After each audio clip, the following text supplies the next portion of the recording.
उपरांत विश्राम हुआ और जैसे शाम का 3 बजा, गोस्वामी तुलसीदास जी कहते हैं, बैठे प्रभु भ्राता सहित दिवस रहा भरी जाम। दिवस का, दिन का एक जाम बचा था। जाम समझ रहे हैं संत भैया? के 24 घंटे को अष्ट, केवल एक याम बचा था, यानी 3 बजे से लेकर 6 बजे का समय बचा था दिन का। तो ठीक 3 बजे श्री राम जी जगे, लक्ष्मण भैया के साथ बैठे, गुरु जी भी जगे हुए हैं। लिए आज ये बड़ा गूढ़ प्रसंग है। आपको एक बात बताऊं, जनक जी महाराज, जो जनक जी हैं मिथिला के, उनको विदेहराज कहा जाता है। हम और आप देही हैं, अपने देह पर केंद्रित हैं। जनक जी विदेही हैं, यानी वो देह से उपरति प्राप्त कर चुके हैं। जनक जी महाराज साकार भगवान को नहीं मानते, वो निराकार ब्रह्म के चिंतन में मग्न रहते हैं। कौन? वो आकार को झूठा कहते थे, लेकिन आकार को मिथ्या बताने वाले जनक जी जब मेरे सरकार के आकार को देखे तो भगवान के रूप पर मोहित हो गए। सारा ब्रह्म ज्ञान निराकार धरा का धरा रह गया। कब? जब मेरे सरकार का अवलोकन हुआ। और ये बात पूरी मिथिला में फैल गई है। क्या फैल गई है? अरे रूप रे रूप, देखी के अनूप रूप, हम रही कैसे चूप। अरे रूप रे रूप। पूरी मिथिला में आज केवल राम जी के ही स्वरूप की चर्चा हो रही है। अब दर्शन करिए, मिथिलावासी सुने कि ऐसे राजकुमार आए हैं जिनको देखकर जनक जी मोहित हो गए। मिथिलावासी सोचने लगे कितने सुंदर होंगे वो, क्या हमारे भाग्य में भी उनका दर्शन लिखा हुआ है? हमारा कहाँ सौभाग्य कि हम उनको अपनी आंखों से देख पाएंगे। वो वीआईपी लोग हैं, किसी विशेष घर में रहेंगे और वहीं से भीतर भीतर चले जाएंगे। हमारे लिए उनका दर्शन सुलभ नहीं होगा। ये कौन सोच रहा है? मिथिला के लोग। अब आपसे निवेदन करूं, लक्ष्मण जी को मानस जी में आचार्य की उपमा दी गई है। लक्ष्मण जी क्या है? आचार्य। राम जी ब्रह्म है, सीता जी माया है, और लक्ष्मण जी क्या है? आचार्य। उभय बीच राम जी, सीता जी, लक्ष्मण जी चल रहे हैं, तो गोस्वामी जी कहते हैं उभय बीच। उभय यानी दोनों के बीच में। सिय सोहई कैसे, सीता जी कैसी लग रही हैं? जैसे मानिए ब्रह्म और जीव बीच माया जैसे। राम जी ब्रह्म है, लक्ष्मण जी जीवाचार्य है, जीवों के आचार्य है। सीता जी माया है। लक्ष्मण जी आचार्य की भूमिका में है। और देखिए आचार्य का काम क्या है? हम हैं आत्मा, भगवान है परमात्मा। इस आत्मा और परमात्मा के बीच संबंध तब तक नहीं बनेगा जब तक आत्मा और परमात्मा के बीच कोई महात्मा नहीं आएगा। ये महात्मा ही आचार्य की भूमिका निभाते हैं। बिना महात्मा के आए, जैसे पंडित जी के आए बिना दुल्हा दुल्हन का विवाह नहीं हो सकता है। अब मजे की बात देखिए, पंडित जी न दूल्हे को जानते न दुल्हन को जानते हैं, दोनों में से किसी को नहीं जानते अजय बाबू, परंतु दोनों के जीवन में एक रात के लिए आते हैं और दोनों को 2 से 1 बना करके और उनके बीच से हमेशा के लिए चले जाते हैं। उसी प्रकार महात्मा इस जीवात्मा और परमात्मा के बीच में आते हैं, आत्मा परमात्मा का मिलन करा करके इनके बीच से चले जाते हैं। यही आचार्य की भूमिका है। लक्ष्मण जी आचार्य हैं, मिथिलावासी परमात्मा को देखना चाहते हैं। लक्ष्मण जी मन में ठान लिए कि यदि मैं आचार्य हूं तो मेरा काम ही है जीव को परमात्मा से मिलाना। लक्ष्मण जी सोचे, यदि आप लोग हमारे पास नहीं आ पा रहे हैं तो मैं ही भैया को लेकर के आपके पास पहुंचने वाला हूं, जी भर करके दर्शन करिएगा। इसलिए मिथिला देखने का भाव जगा आज। राम जी ने कहा गुरुदेव से, गुरुदेव भाई साहब नगर घूमना चाहते हैं, डर के मारे नहीं बोल रहे हैं, यदि आप अनुमति दें मैं अपने रिस्क पर ले जाऊंगा। नगर दिखाए तुरंत ले आओ। राम जी बोले मैं लेके जाऊंगा, दिखाकर तुरंत ले आऊंगा। गुरु जी समझ गए ये देखना नहीं चाहते, मिथिला वासियों को अपने रूप का दर्शन कराना चाहते हैं, इसलिए अनुमति मांग रहे। गुरु जी ने अनुमति प्रदान कर दी। जाई देखिया बहु नगर सुख निधान दो करहु सुफल सबके नयन सुंदर बदन देखा। जैसे गुरुदेव की अनुमति प्राप्त हुई, राम जी बोले कि मैं जाऊंगा, इनको दिखा करके ले आऊंगा। इसका मतलब राम जी कहते हम नहीं देखेंगे गुरु जी, इन्हीं को बस दिखाएंगे, दिखा करके तुरंत ले आएंगे। गुरु जी बोले जाएंगे तो आप कहीं नहीं देखेंगे, आप वह देख लीजिएगा। इसलिए कहा जा ही देख आ बहु नगर, दिखा करके नहीं आइए, देख करके आइए, अशीघ्र आइएगा। राम लक्ष्मण जी गुरुदेव को प्रणाम किए और प्रणाम करके चल पड़े। और आपको कहती है कितने सुंदर हैं ये, एकदम बिल्कुल लग रहा है कि ब्रह्मा जी आ गए हैं। एक सखी ने कहा नहीं चुप रहोगी, ब्रह्मा जी के 4 मुख हैं, इनके पास तो एक ही मुख है। एक ने कहा कि ब्रह्मा जी नहीं तो विष्णु भगवान, बोले नहीं उनके भी 4 भुजाएं हैं, इनके 2 ही हाथ दिख रहे हैं। एक सखी ने कहा फिर शंकर भगवान कैसे रहेंगे?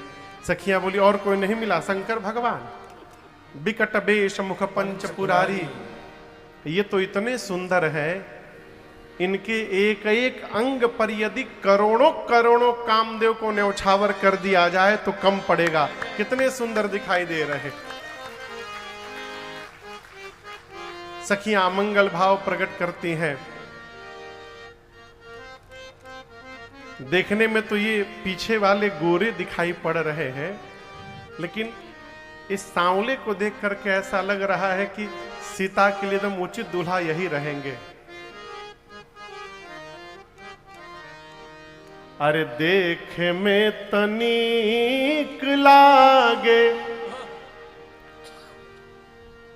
देखे में तनिक लागे ई गोरखू बदनवा, अरे लुभाला काहे रे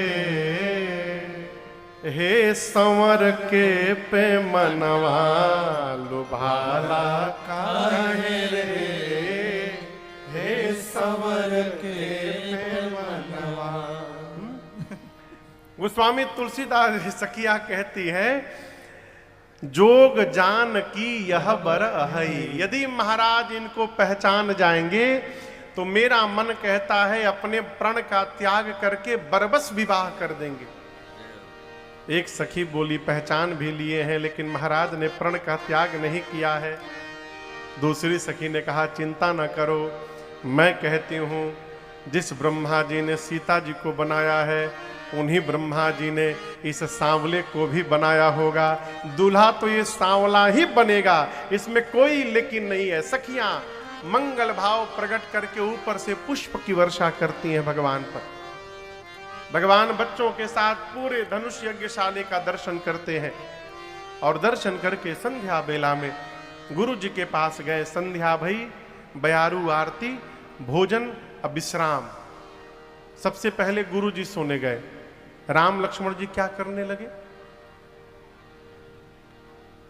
मुनि बर सयना तीन तब जाए, लगे चरण चापन दो भाई, बार बार मुनि आज्ञा दीनी, रघुबर जाए शयन तब कीनी, चापत चरण लखन उर लाए, सभय सप्रेम परम सच पाए, पुनि पुनि प्रभु का सो बहु दाता, पुनि पुनि प्रभु का सो बहु दाता, पुनि पुनि प्रभु का सो बहु दाता, पौड़े धरि उर पद जल जाता, पौड़े धरि उर पद जल जाता, पौड़े धरि उर पद जल जाता। सबसे पहले गुरुदेव भगवान सोने गए। श्री राम लक्ष्मण जी गुरुदेव भगवान की चरण सेवा करने लगे चरण चापन दो भाई। दर्शन करिए। गुरु जी ने 5 मिनट बाद कहा, राम जी हो गया, विश्राम करिए। आजकल गुरु जी बस एक बार कह दे वाह चेला, चेला तुरंत कहेगा ठीक गुरु जी प्रणाम। लग रहा गुरु जी बोले जाओ हो गया, जाओ सो जाओ। यहां गुरु जी ने कहा बहुत सुंदर, क्या अद्भुत आपने सेवा की, राम जी जाकर आप विश्राम करिए। राम जी बोले जू गुरु जी, लेकिन राम जी गए नहीं, राम जी दबा रहे हैं। गुरु जी ने एक बार नहीं कहा, बार बार। गोस्वामी जी कहते हैं बार बार मुनि आज्ञा दीनी। बारंबार गुरु जी के कहने के बाद तब राम जी सोने के लिए गए। जीवन में यदि कहीं भी कभी भी सेवा करने का अवसर प्राप्त हो जाए तो इस सेवा को अपना काम न समझा जाए। सेवा प्राप्त हो रही है तो उसको अपना सौभाग्य समझा जाए और सेवा किसी को देनी नहीं चाहिए। लगे रहिए। बार बार गुरुदेव ने कहा तो राम जी सोने गए। अब राम जी सोने गए तो लक्ष्मण जी राम जी की सेवा करने लगे। गोस्वामी जी कहते हैं चापत चरण लखन उरला। भगवान के श्री चरण को हृदय में धारण करके और सामने प्रत्यक्ष बैठकर लक्ष्मण जी प्रभु के चरण की सेवा करने लगे। लेकिन कैसे सेवा कर रहे हैं? गोस्वामी जी कहते हैं सभय सप्रेमा परम सचुपा। यहां 2 बात कही गुरु जी ने, सभय और सप्रेम। सभय यानी भय के साथ और सप्रेम यानी प्रेम के साथ। आप बताइए, गुरु जी की, चाहे भैया की, बड़े भाई की, पिता की, किसी की भी सेवा की जाए तो भय किस बात की? लक्ष्मण जी को भय भी है और प्रेम भी है। सभय सप्रेम। भय किस बात का? भय इस बात का है कि कहीं मेरे हाथों से जोड़ से न दब जाए तो मेरे प्रभु को कष्ट हो जाएगा, इस बात का भय है सभय। अब प्रेम किस लिए? चरण सेवा करने का सौभाग्य प्राप्त हो रहा है। जही चरणन से निकसी सुरसरी शंकर जटा समाई। उन्हीं चरण की सेवा करने का सौभाग्य प्राप्त हो रहा है, इसलिए प्रेम बढ़ रहा है। देखिए, जीवन में एक शब्द है शील। शील समझते हैं? शीलता। बुद्धिमानों की, अपने घर में श्रेष्ठ जनों की जब तक अपने हाथ द्वारा सेवा नहीं होगी तब तक जीवन में शीलता प्राप्त होने वाली नहीं है। शीलता ओढ़ी नहीं जा सकती। शीलता आंख से दिखाई पड़ती है। घर में कोई बच्चा बहुत उदंड होता है ना, बहुत उदंड, ढेला चलाने वाला, ढेला समझते हैं ना, पत्थर मारने वाला बच्चा, ऐसे बच्चे को जब माता पिता किसी दूसरे के घर लेके जाते हैं तो पहले अपने घर में उसका पूरा क्लास लिया जाता है। यदि वहां कोई शैतानी किए तो याद रखना बबुआ, लौट के यहीं आना है, पांव तोड़ दिया जाएगा, हिलना मत, वहां पर चुपचाप बैठे रहना। बोलता जी बाबूजी। अब वो तो डरा हुआ है कि यहां उत्पात किया तो मार खाऊंगा, तो वहां जाकर चुपचाप बैठा रहेगा। लेकिन आपको बताऊं, शरीर बैठा रहेगा, उसकी आंखें हलचल में रहेंगी, आंखें बेचैन रहेंगी, वो चुपचाप बैठे बैठे।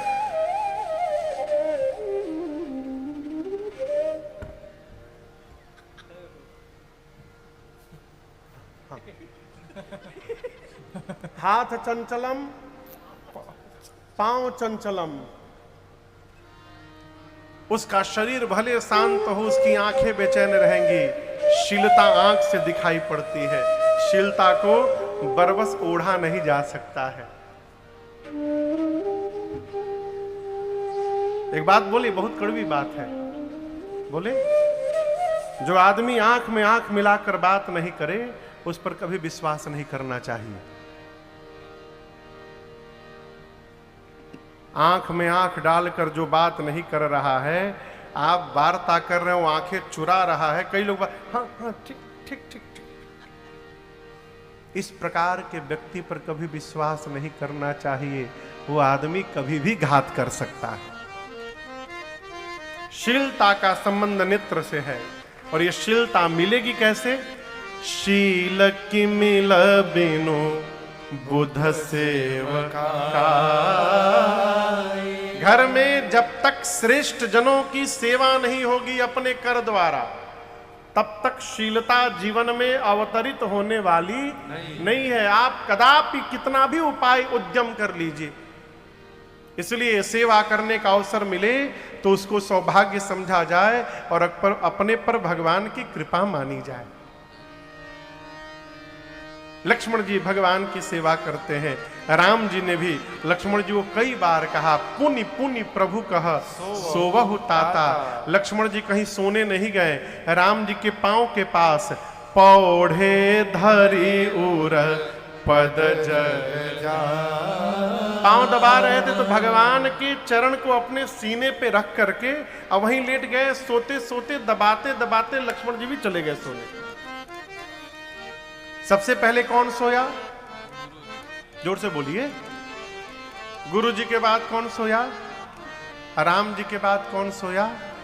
लक्ष्मण भैया। सबसे पहले सोए गुरु जी, लक्ष्मण जी सबसे बाद में सोए। अब इस नियम से सवेरे सबसे पहले किसको जगना चाहिए? गुरु जी को ना, गुरु जी को ही जगना चाहिए। गुरु जी जगे, चाय वाय बना ले, बना करके चेला के पास ले जाए, कहे चेला अब तो उठा तू पी लो, हम बेड टी बना दिए हैं, तहा झाड़ू उड़ू सब लगा दिए हैं।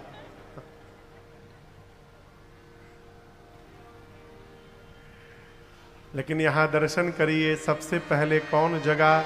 उठे लखन निसि विगत सुनी, अरुण शिखा धुनि कान। गुरु जी से पहले जगतपति, जागे राम सुजान। सबसे पहले लक्ष्मण भैया जगे और गुरु जी से पहले राम जी जगे। तो लक्ष्मण जी जगे, फिर राम जी जगे, और दोनों भाई जाकर जब गुरु जी की सेवा प्रारंभ की तो अंत में गुरुदेव भगवान जगे।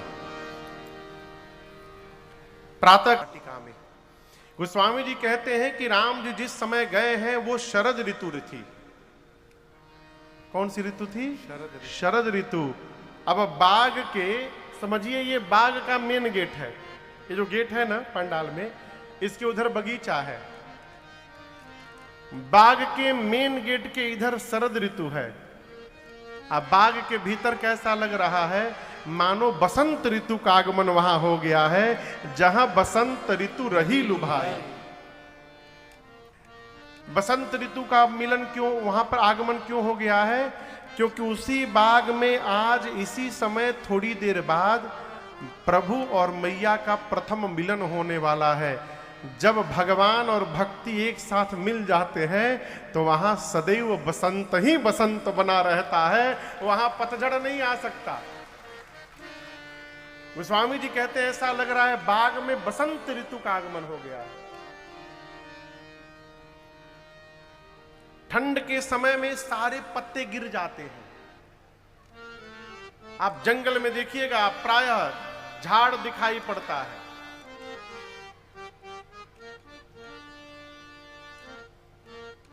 बसंत में सारे पत्ते नए होते हैं, सारे पुष्प नए होते हैं, वृक्षों पर फल नया रहता है, पूरी प्रकृति हरी भरी रहती है। बाग के बाहर तो शरद ऋतु है, लेकिन बाग के भीतर बसंत ऋतु का आगमन हुआ है। किसी भी पौधे पर पुराना पत्ता नहीं है, न पुराने पुष्प है, न पुराना फल है। नव पल्लव फल सुमन सुहाए। देवलोक से देवराज इंद्र जब इस बगीचे को देखते हैं तो उनको भी आत्मग्लानि होती है कि देवताओं के लोक में भी उतना सुंदर बाग नहीं है जितना मिथिलापुरी में जनक जी महाराज के पास बाग है। ये उनकी महिमा है। और देखिए हमारा जीवन जैसा होता है ना, हमारे अगल बगल का वातावरण भी वैसा ही बन जाता है। उसको बनाना नहीं पड़ता, अपने आप बन जाता है। आज बाग में चातक, कोयल, तोता, चकोर, मोर आकर चहचहा रहे हैं, मोर नृत्य कर रहे हैं। बाग तड़ाग बिलो की प्रभु हर से बंधु समेत। बाग तड़ाग, तड़ाग समझते हैं? तड़ाग मने किसको मालूम है? तड़ाग मतलब क्या होता है?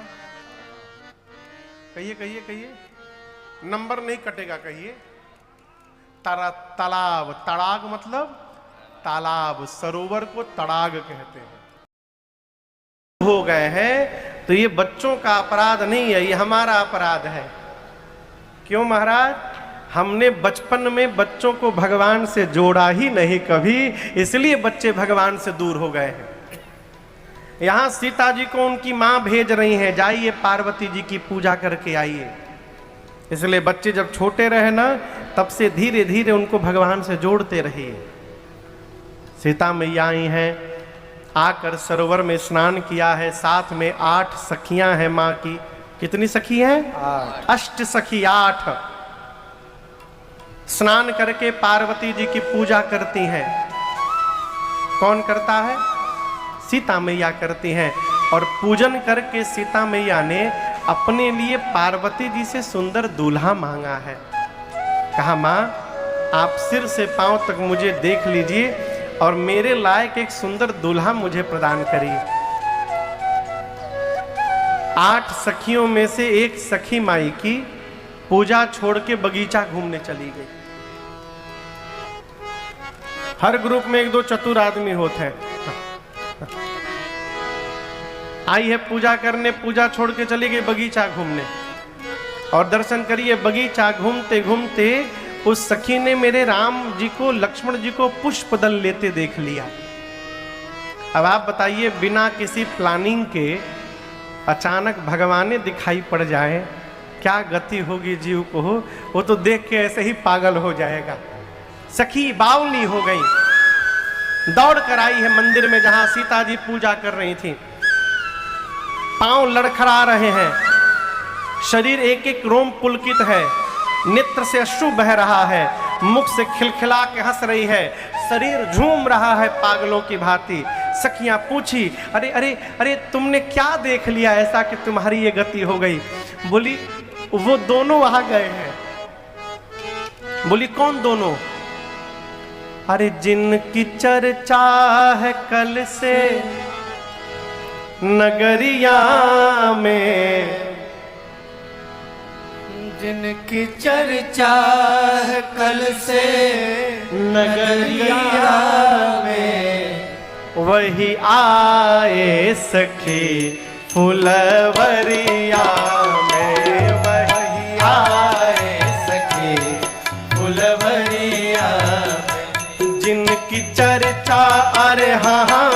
जिनकी चर्चा, अरे हाँ जिनकी चर्चा है कल से नगरिया में, वही आए सखी फुलवरिया में, वही आए सखी फुलवरिया में। सांवला एक है एक गोरा बदन, सांवला एक है एक गोरा बदन, देख कर भी न भरता किसी का भी मन, देख कर भी न भरता किसी का भी मन। सांवला बस गया, सांवला बस गया, सांवला बस गया है नजरिया में, वही आए सखी फुलवरिया में, वही आए सखी फुलवरिया में। शादी इनसे ही होती जो हर हाल में, शादी इनसे ही होती जो हर हाल में, आया करते हमेशा ये ससुराल में, आया करते हमेशा वो ससुराल में। नैना डूबे रहते, नैना डूबे रहते, नैना डूबे रहते रूप की लहरिया में, वही आए सखी फुलवरिया में, वही आए सखी फुलवरिया में, वही आए सखी फुलवरिया में, वही आए सखी फुलवरिया। बोली कल जो दोनों नगर में आए थे वही दोनों आज बगीचे में आए हैं। एक सखी पूछी क्या करने आए हैं, ये नहीं बता रही है कि पुष्प लेने आए हैं। कहती है मुझे तो लग रहा है कि देखन बाग कुंवर दो आए। झूठ बोल गई, खुलेआम झूठ। राम जी पुष्प उतार रहे थे लेकिन ये नहीं बताई कि पुष्प लेने आए हैं। कहा बोली बगीचा घूमने के लिए आए हैं। क्यों झूठ बोली? यदि सही बता देती तो राम जी की महिमा गिर जाती। चक्रवर्ती राजा के कुमार होके सेवक का काम करना पड़ रहा है। सोचिए यदि सही बताऊंगी तो राम जी की महिमा गिरेगी। महिमा बढ़ानी है यार, इसलिए झूठ बताओ। बोली पुष्प लेने नहीं। बोली और बताओ, और बताओ। बोली और बताऊं? एक सांवली है और एक गोरे हैं सखियां, कि वो आंखें बोल सके। और जो जिह्वा बोलती है उसके पास आंख नहीं है कि उसने देखा हो।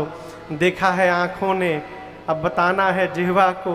देखे कोई और अब बतावे कोई और, ऐसा संभव है का? मैं बता नहीं सकती हूँ। इतना केवल कहूंगी, अरे कुमार लिस्ट में है, कौनो भजन छोड़ा नहीं गया है इसमें।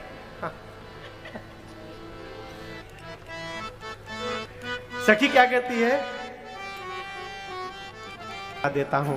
अरे कुमार मैंने देखे सुंदर सखी दो कुमार, कुमार मैंने देखे सुंदर सखी दो कुमार, कुमार मैंने देखे सुंदर सखी दो कुमार, कुमार मैंने देखे सुंदर सखी दो कुमार। हाथों में फूलों का दोना सोहे, हाथों में फूलों का दोना और सुंदर गले में